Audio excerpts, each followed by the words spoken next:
नमस्कार दोस्तों, आप देख रहे हैं सरकारी जॉब भर्ती। दोस्तों, आज का जो टॉपिक देखने वाले हैं, जो शिक्षक भर्ती का एक सिलेबस है हिंदी सामान्य ज्ञान का, जो कि 25 अंकों का है। उसमें से एक पार्ट है भाषा का।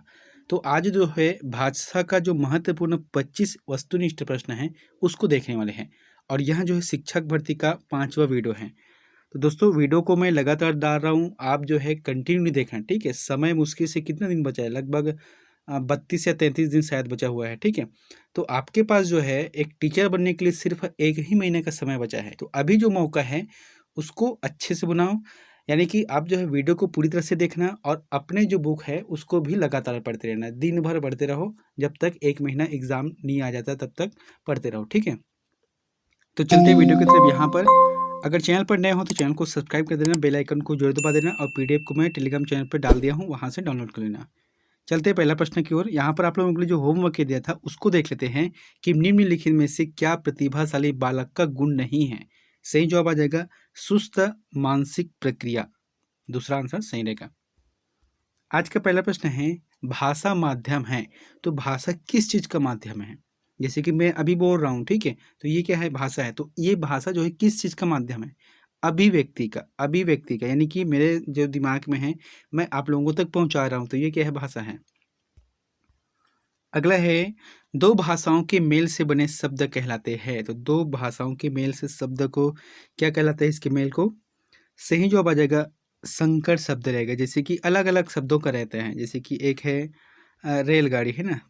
तो रेल धन गाड़ी, तो रेलगाड़ी, ये आ जाएगा संकर शब्द। अगला है, शारीरिक हाव भाव भाषा का कौन स्वरूप है। सही जवाब आ जाएगा सांकेतिक भाषा। जैसे कि हम लोग क्या करते हैं, जैसे कई लोग हैं जो बोल नहीं पाते, वो क्या करते हैं, अपने शरीर से हरकत करते हैं ताकि अपनी जो बात है वहाँ सामने वाले तक से बता सके। तो इसे क्या कहा जाता है, सांकेतिक भाषा कहा जाता है। अगला है, निम्न में से कौन चरमराता है। जैसे कि यहाँ पर क्या बोला गया, निम्न में से कौन चरमराता है। तो कौन चरमराता है, जैसे घड़ी है, चूड़ी है, घंटा है, जूता है। तो जूता रहेगा, क्योंकि जो घड़ी है वह टिक टिक करके आवाज़ है ना, चूड़ी जो है अलग है छन छन का, और घंटा जो है टन टन का आवाज़। तो जूता क्या है, ये चरमराने का आवाज़ करता है। अगला है, जीवों में ध्वनि किससे उत्पन्न होती है। तो जीवों में, जैसे कि जीव में चाहे इंसान हो, चाहे जो है थल प्राणी हो या जल प्राणी हो, इसका जो आंसर रहेगा स्वर यंत्र या तंत्र से। जैसे गला में लगा रहता है ना, स्वर यंत्र या तंत्र से यहाँ ध्वनि उत्पन्न होती है। अगला है, पशुओं की भाषा में अभाव होता है। तो पशुओं की जो भाषा है उसमें अभाव किस चीज़ का अभाव होता है, जैसे कि ध्वनि का है, शब्दों का है, संकेतों का है, इन सभी का। सही जवाब आ जाएगा शब्दों का रहता है।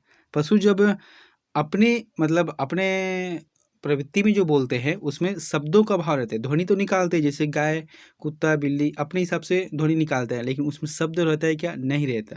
तो इसका जो आंसर रहेगा शब्दों का भाव रहता है। अगला है, पशु भाषा किस प्रकार प्राप्त करते हैं। तो पशु जो है भाषा को किस प्रकार प्राप्त करते हैं, सीख कर, पढ़कर, आनुवांशिक रूप से या समझकर। सही जवाब आ जाएगा आनुवांशिक रूप से समझकर।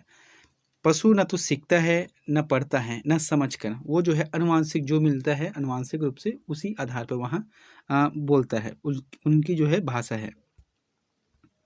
अगला है, भिन भिनाना किससे संबंधित है। तो भिन भिनाना किससे संबंधित है। सही जवाब आ जाएगा मक्खियाँ, है ना। मक्खियाँ क्या करती है, भिन भिनाने का कार्य करती हैं। अगला है, पृथ्वी पर पाए जाने वाले सभी जीव किसी न किसी रूप में खालिस्तान का प्रयोग करते हैं। तो किनका प्रयोग करते हैं, भाषा का। पृथ्वी पर जितने भी जीव प्राप्त हैं वहाँ सभी जो है किसी न किसी रूप में अपनी भाषा का प्रयोग करते हैं, चाहे भाषा वहाँ किसी भी प्रकार की हो। अगला है, भाषा में खालिस्तान के वे सभी साधन आते हैं जिसमें विचारों और भावों को प्रतीकात्मक बना दिया जाता है।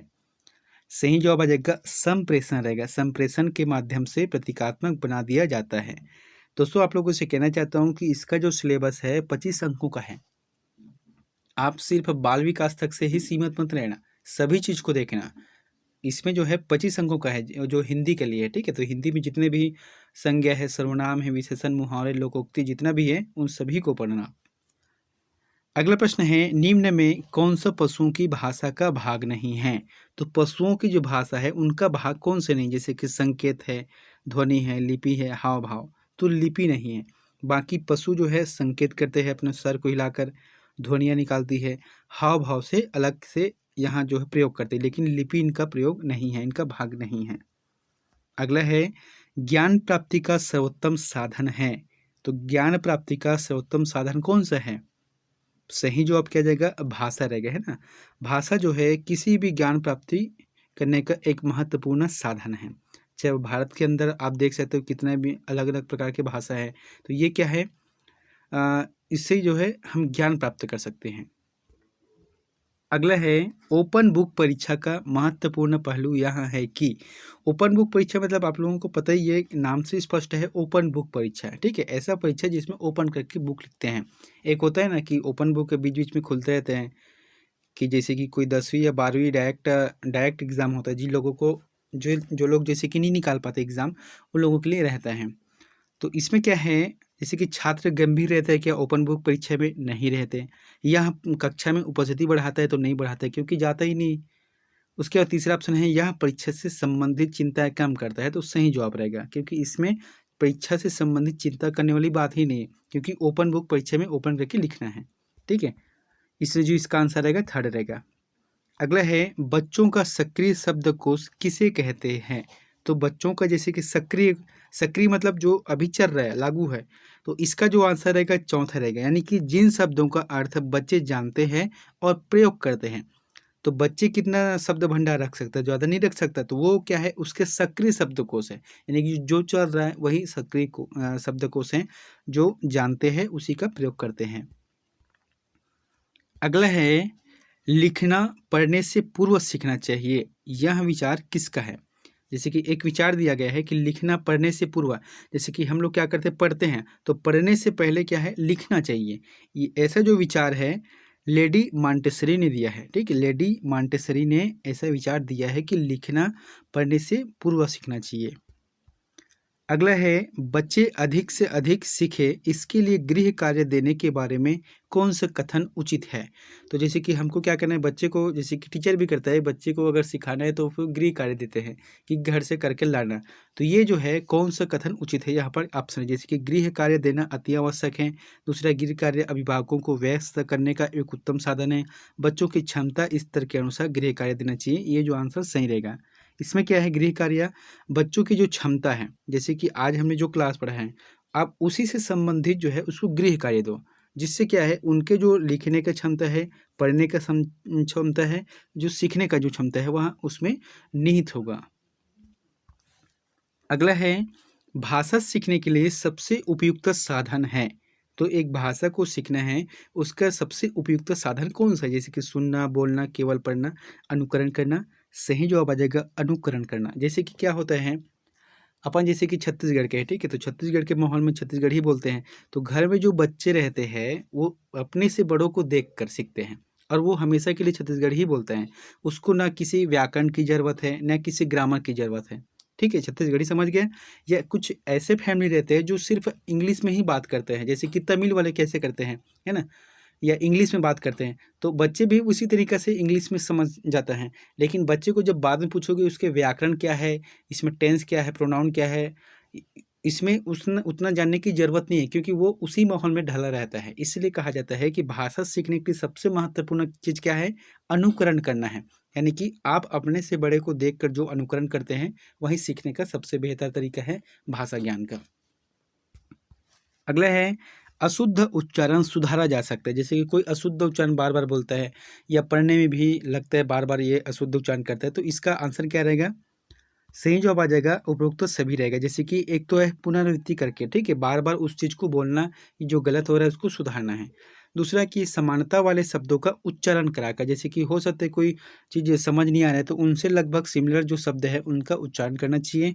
और तीसरा है शब्दों को खंडों में बांट कर, हो जाता है कभी कभी क्या है, शब्द लंबा रहता है, तो लंबा रहता है जो शब्द को खंड खंड में तोड़ तोड़ कर बोलना चाहिए। अगला है, खालिस्तान को एक अभिप्रेरित शिक्षण का संकेत माना जाता है।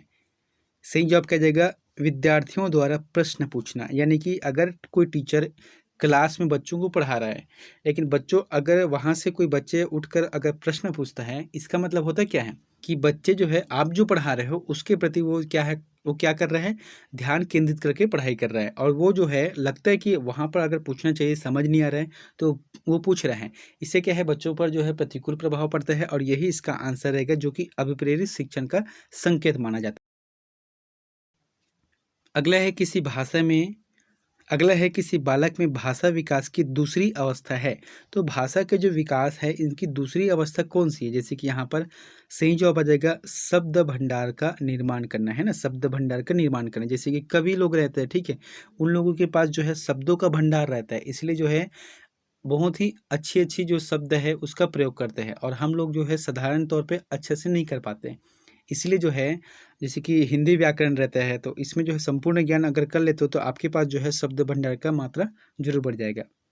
अगला है बच्चों में सीखने से होने वाला प्रभावपूर्ण परिवर्तन है। तो प्रभावपूर्ण परिवर्तन कौन सा है, व्यवहार परिवर्तन। देखो क्या है, जब हम किसी चीज को सीखते हैं ना, तो वो अपने व्यवहार में होना चाहिए। अगर हम किसी चीज़ को पढ़ रहे हैं और वो पढ़ने के बाद अपने व्यवहार में वो चीज़ लागू नहीं हो रहा है, तो ऐसे पढ़ने का मतलब क्या है। इसीलिए कहा गया है कि बच्चों में सीखने से होने वाला प्रभावपूर्ण परिवर्तन क्या है, उसके व्यवहार में परिवर्तन। और कहा भी जाता है कि जैसे हम सीखते हैं वैसा हम अपने व्यवहार में प्रदर्शित करते हैं। इसका जो आंसर रहेगा पहला सही जवाब रहेगा। अगला है मानसिक मानसिक रूप से परिपक्व बच्चे अधिकतर होते हैं। जैसे कि कोई होता है ना मानसिक रूप से परिपक्व है यानी कि समझदार है, तो बच्चे कैसे होते हैं, जल्दी ग्रहण करने वाले। यानी कि वो किसी की बात को जो है, कोई अच्छी बात है उसे जल्दी ग्रहण करता है। अगर कोई नकारात्मक बात है उसको ध्यान नहीं देता, ना उसकी तरफ जो है सुनते भी है। तो जो अच्छे चीज़ रहते हैं उसको जल्दी ग्रहण करते हैं, उनकी ये कैपेसिटी ज़्यादा ही रहती है। अगला है निम्न में क्या भाषा दोष नहीं है। तो भाषा दोष क्या नहीं है, जैसे कि इसका जो आंसर रहेगा तीसरा रहेगा, जैसे कि ध्वनि के प्रतिस्थापन का ना होना, ये जो है भाषा दोष नहीं है। और बाकी जैसे कि भाषाओं में दोष, जैसे कि ध्वनि में अशुद्ध उच्चारण को होना, ये क्या है, अपनी भाषा में दोष है। ध्वनि का अत्यंत तीव्र होना, कई लोग होते हैं ना कि छोटी सी बात को भी बहुत जोर जोर से बोलते हैं, तो ये क्या है, दोष है, एक भाषा का दोष है। भाई ऐसी वाणी बोलिए मन को आपा होए, औरों को शीतल करे आपो ही शीतल होए। ऐसे शब्द बोलो जो दूसरों को भी अच्छा लगे और खुद को भी अच्छा लगे, ये क्या है, भाषा का एक सुंदरता है। उसके बाद चौथा क्या है, ध्वनि में पुनरावृत्ति होना चाहिए, तो ये भी क्या है, इसमें दोष है। तो इसका जो आंसर रहेगा फिलहाल तो जो ऑप्शन बताया था वो तीसरा है। अगला है निम्न प्राथमिक स्तर पर पढ़ाई जाने वाली भाषा होगी। तो जैसे कि आजकल भी चल रहा है, छत्तीसगढ़ में भी चल रहा है कि निम्न जैसे कि प्राथमिक स्तर है, जैसे कि प्राथमिक स्तर में है ना, तो सबसे ज़्यादा है कि अपनी मातृभाषा में, अपनी राष्ट्रभाषा तो खैर हिंदी है, लेकिन जैसे छत्तीसगढ़ तो छत्तीसगढ़ी ही भाषा में भी पढ़ाई होना चाहिए। ऐसा माना जाता है कि ये सबसे बेहतर रहता है, क्योंकि बच्चों को जो है अपनी संस्कृति के बारे में भी जानना जरूरी है। अगला प्रश्न है पशुओं की भाषा पर किसका प्रभाव नहीं पड़ता। तो जैसे कि वातावरण है, अनुमानसिकता का है, संस्कृति का है, इन सभी का। तो सही जवाब आ जाएगा संस्कृति का। भाई पशुओं में संस्कृति का प्रभाव कैसे पड़ेगा, वो तो पढ़ ही नहीं सकता। जैसे कि वातावरण का प्रभाव पड़ता है, एक क्या रहता है, जैसे कभी कभी सुनने में भी आता है यूट्यूब के माध्यम से, जैसे कि आप घोड़े के बच्चे हैं, ठीक है, अब उसे आप गधों की जो वो है रहता है, ठीक है, जहाँ पर रहते हैं गधे वहाँ पर रख दो, तो जो घोड़े के बच्चे कैसे, वो हिनहिनाना थोड़ी चालू करेगा, वो गधे की भाषा बोलेगा, क्योंकि वो जैसा देख रहा है, जिस वातावरण में है वहाँ उसी अनुसार से ढल जाता है। दूसरा क्या है, अनुवांशिकता, क्या है, जो पीढ़ी दर पीढ़ी मिलता रहता है उसी आवृत्ति, जैसे कि इससे पहले बताया था, है ना, तो इसका जो आंसर रहेगा संस्कृति का रहेगा, क्योंकि संस्कृति का प्रभाव पशुओं में, जानवरों में नहीं पड़ता है। दोस्तों अंतिम का प्रश्न आप लोगों के लिए होमवर्क है, तो कमेंट करके जरूर बताना प्रश्न क्या है कि बालक भाषा के अंतर्गत सबसे पहले सीखता है। बहुत ही अच्छा प्रश्न है, समझ कर आंसर को बताना, ठीक है। जैसे बालक बोलते हैं तो सबसे पहले जो बोलते हैं वह कौन से व्याकरण के अंतर्गत आता है हिंदी में, जैसे कि सर्वनाम है, संज्ञा है, क्रिया विशेषण है या विशेषण है। तो जो आंसर सही लगता है कमेंट कर देना। चैनल पर नए हो तो चैनल को सब्सक्राइब कर देना। मिलते हैं नेक्स्ट वीडियो में एक नई जानकारी के साथ। Thank you.